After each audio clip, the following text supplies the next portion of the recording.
ایسے بھی لوگ ہوتے ہیں عالمہ لائبہ جہاں بیٹھے دوسرے کی برائی شروع. اب اس تعلق سے شرعی حکم کیا ہوگا؟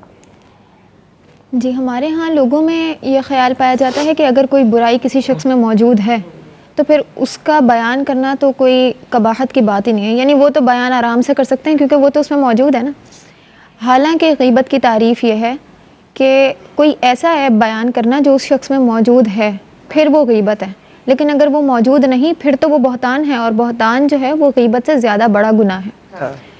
غیبت سے متعلق بھی منع کیا گیا کہ غیبت نہ کرو، اور بہتان کے متعلق بھی منع کیا گیا کہ بہتان نہ لگاؤ. ٹھیک ہے.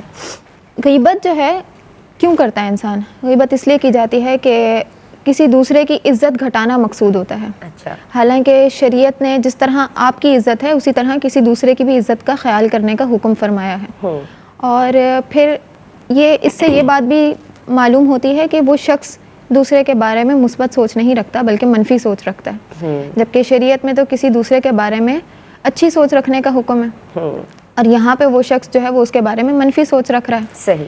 تو قرآن مجید میں اللہ عز و جل ارشاد فرماتا ہے کہ ولا یغتب، یعنی ایک دوسرے کی غیبت نہ کرو. اور اسی طرح ایک مقام پر حضور صلی اللہ علیہ وآلہ وسلم کے سامنے کسی کے پست قد ہونے کا ذکر کیا گیا، تو آپ صلی اللہ علیہ وسلم نے فرمایا کہ اگر یہ بات سمندر میں ڈال دی جائے تو اس کا ذائقہ تبدیل ہو جائے.